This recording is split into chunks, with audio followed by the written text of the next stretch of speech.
Outdated practices, legacy systems, indecision.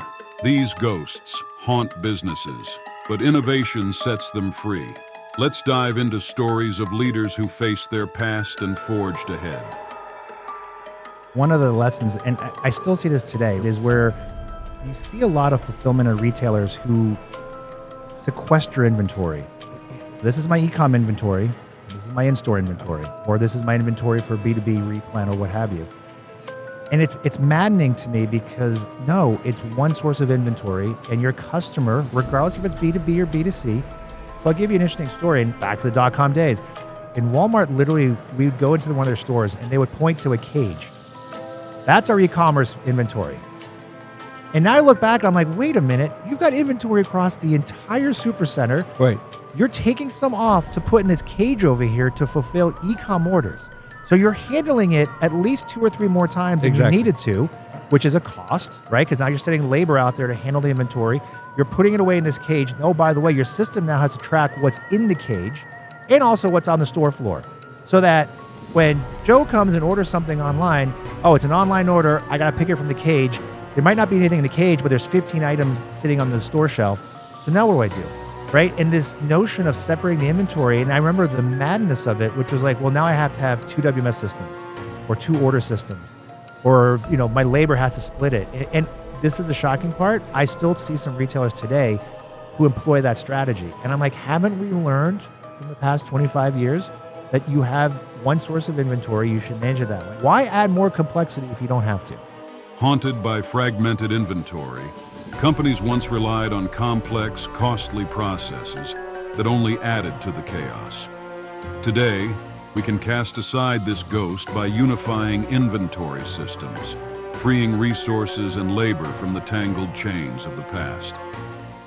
Put yourself in the shoes of the prototypical $50 million aspirational online brand, $100 million, $250 million aspirational online brand. How many of them have a finance planning, an FP&A type of function to look out in that respect, or anybody forecasting the business to prepare? Not many. Yeah. They don't have the CFO. They don't have the FP&A function. They don't have business analysts looking out. That's a weak spot. So many businesses in that middle market still drive the car looking in the rearview mirror. What did we just do last month? What did we just do last quarter? What happened last year at this time? So peak, what are they going to do? They're going to look at last year's peak. Yep. Assume it's going to be this year's peak. Right. Okay. We don't want to let that happen again, Yeah. right? And they prepare based on what was, not on what is going. They're not looking at which items are ramping and selling more. They're not looking at which items are declining, 6 months out and cutting back on the sourcing so they're not overstocked. How do you not plan? How do you not look ahead rather than look behind? And that is an Achilles heel. For years, businesses were haunted by the shadow of last year's data, planning their future by relying on outdated insights. To break free, companies must start looking forward, predicting trends rather than repeating the past. As things change, conditions change, whether it's sales or inventory data or opportunities to go react to real-time disruption within the supply chain, our system reacts to in real time. So the idea of having a nightly job, that's gone. No more night job. I have story time on this. This one retailer, there were a bunch of Unix batch job developers combined with service bus developers that were doing pulls from different systems to kind of amalgamate this data and these jobs at sequences. And imagine each job being represented on a poster as one box, which is, let's call it 2-inch by 1-inch process flow diagram. The diagram itself was probably 12 feet long, with each box being that small and no space left on that entire poster sheet. That's how much coordination of job execution happened to just collect the data, to feed the forecasting system, to then execute the procurement plan overnight. Legacy systems became haunted mazes of processes, trapping companies in endless loops of manual tasks and redundant data pulls. With real-time data solutions, businesses have now freed themselves from this time-consuming nightmare. there's definitely some challenges with adoption. We see that mostly with suppliers, right? Because the brands are very incentivized to get this tool that's going to help bring all this together for them. Right. But from the supplier's perspective, it's just one more tool that some of their customers are asking them to use, right? And so I completely understand and empathize with the supplier's dilemma because they can't keep up with this technology, right? We've brought all of our workflows from a supplier perspective. They can log into our platform if they want, but from a supplier perspective, they can do everything they need right in their email. So they can click yes or no, they can change a date, they can do all that right in an email form, and it still gets the majority of the information back to the brand that keeps them in the know and up to speed on like what's happening around their supply chain.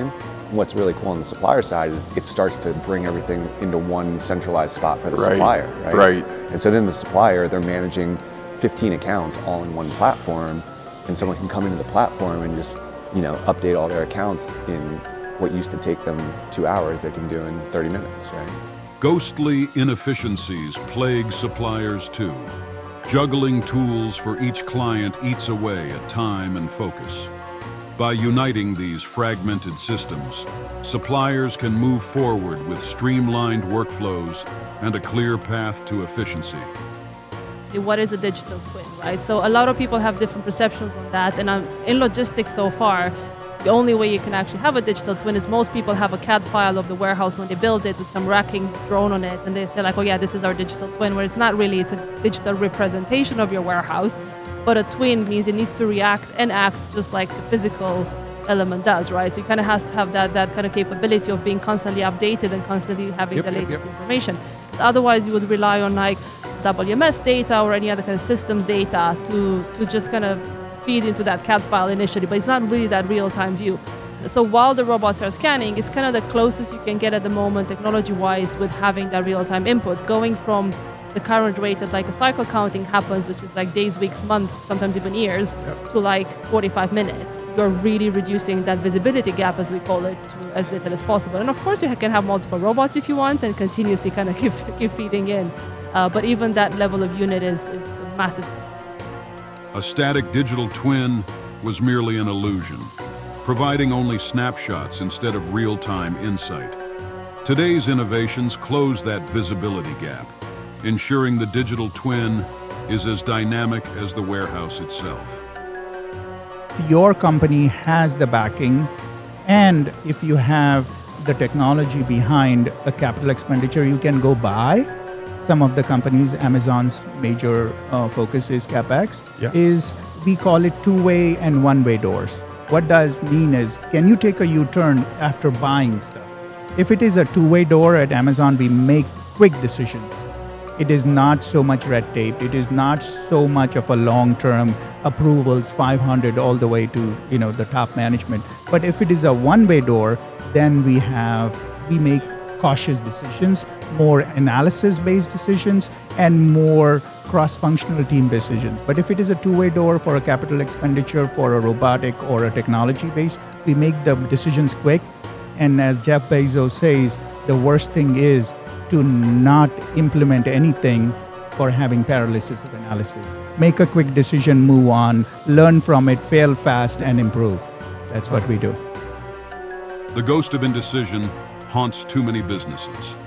Stuck in analysis paralysis, they hesitate, letting opportunities slip away. By adopting a fail fast, learn faster mentality, businesses can conquer the fears of indecision. But now the show is full of robots. Over the last 2 decades now, there's so many different kinds. But it's not like you can go buy one of those things and bring it home and turn it on and it cleans your floor like a Roomba. Like, that's just not how this stuff works. These are fleet systems that are tightly integrated and are very much working in concert with the software that runs the buildings, the WMS and the WES, or warehouse execution software layer. So the integration, getting that right, getting all the requirements and all the data flows right is so essential. The number of automation projects that usually when they go wrong, it's not because the hardware wasn't installed correctly, because there's manuals for that. That's easy. That's pretty figured out from an engineering, civil engineering kind of standpoint. But if you didn't figure out how the orders needed to flow to meet the priorities and get them on the trucks at the right time, that operation will never run right. And so it's a really important base layer to then be able to bring automation into. A fragmented approach to automation can lead to chaos. When systems don't communicate, the entire operation suffers. Proper integration banishes this ghost, ensuring seamless data flows across the organization. Don't let the ghosts of outdated practices, legacy systems, and indecision haunt your business. Exercise inefficiency, embrace innovation, and unlock your business's true potential today.